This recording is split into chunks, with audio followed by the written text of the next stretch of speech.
Hey, Topping Alliance Math Industry, and we are gonna take a look at the change in demand.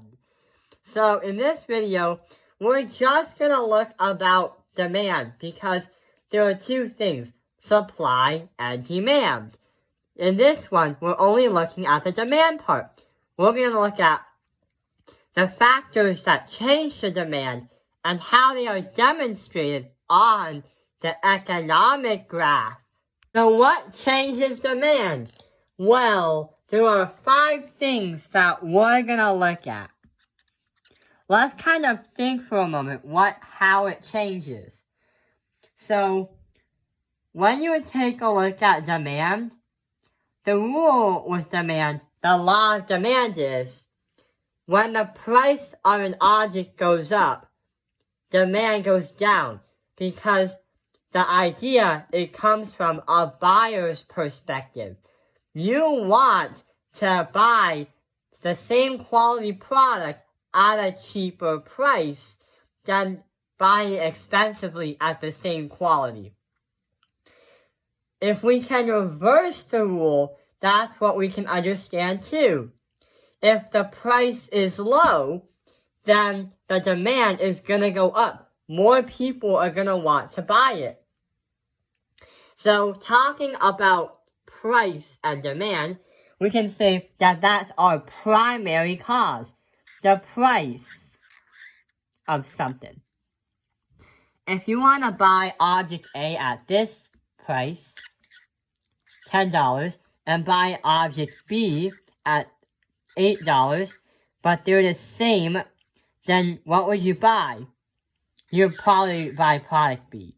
So that is from a buyer's perspective on the price. So that is one of the main reasons why demand changes. Now, let's take a look at another thing that changes demand. We talked about the price, but we also explained about demand going up and demand going down. From the law of demand, when prices go up, demand goes down. But the thing about that is, we can understand when you say demand, you're talking about the number of buyers. That's another thing that we can look at, the number of buyers. For example, how many people are wanting to buy this square and are wanting to demand that square? See? So that's another thing that we can figure out.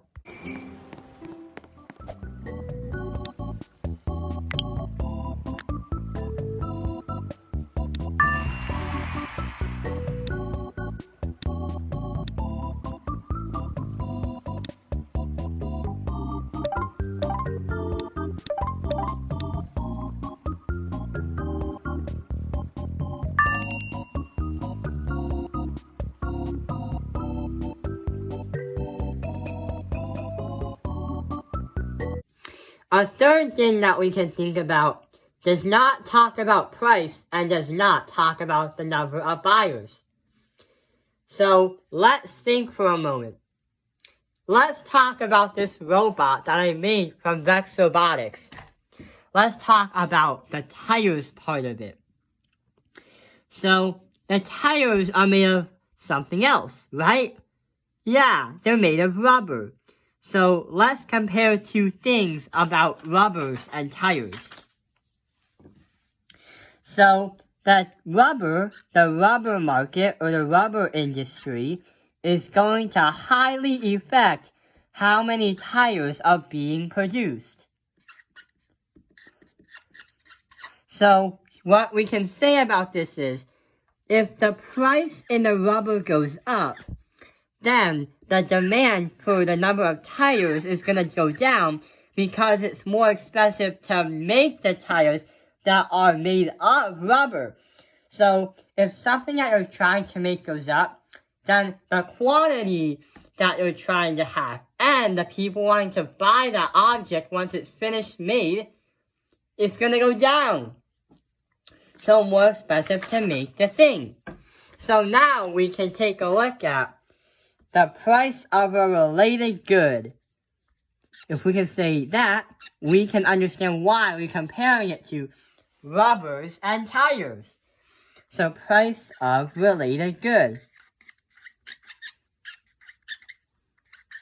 If one thing affects one thing, then it affects the other thing too. That is saying, if I go down, I am taking you down with me. Quick, in here. La Pantrusta! Hold it right there, inmates. Ow. Uh-oh. Never!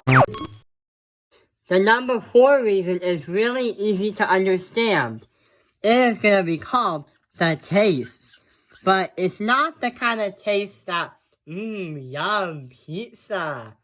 But when we talk about it in economic terms, we're talking about basically people wanting something like pizza or bananas or something that attracts them. So that is taste.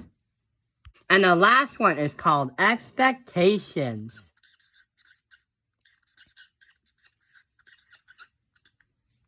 So the last one talks about the time now versus the time in the future. So let's kind of think for a moment. Let's say that all the cows in the countryside are going to be killed by a virus, for example. Right now, the price of milk, let's say, is $8 per gallon. If all the cows are being killed by a virus, then there is going to be less of them to produce milk. And the thing about that is, not only all the cows are dying, but we have another problem. The price of milk is going to go up because there is less cows producing it. When you talk about the law of supply, but also the law of demand, the law of supply is that there is going to be a shortage of this. So, in the future, the price of milk, for example, we're going to increase the price to $12 per gallon. This may seem high, but it does make sense because all the cows that are producing it are dying, so there's less supply. But the prices go up. But the problem is the demand goes down because now it's more expensive and people are not willing to buy milk at that price, for example. Less chance of actually buying milk at this. So expectations is, from here, the expectation is cows dying from a virus, and that's what happens. Cause and effect. And that's what else happens. So that's the 5 reasons why the demand changes. So let's see the demand change on an economic graph. So here is an economic graph, and here is the demand only. If we want to move and change that demand, we're going to increase the demand by moving the curve up. That happens if we increase the demand. If we decrease the demand, that means the curve is going to go down, like here. And there's a little something about these curves that I want to explain. When we changed the price in the last video, we could also change the demand. For example, if you take a look at the price, like here's our equilibrium, imagine that there's a supply curve right here. If we increase the demand right here, then basically people are going to buy that product. And if people are going to buy more of that, then the only way for the sellers is to make a profit, is for them to raise the prices. If the demand goes down, however, then there is less that is going to do. Less people are buying the product, so the only solution for the seller to attract customers is to lower the price. So, we now had a visual of how we change the demand by increasing it and decreasing it.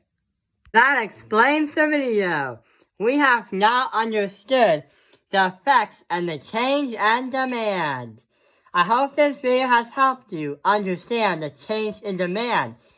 Thank you for watching Talpin Airlines Math Industry. Like and subscribe.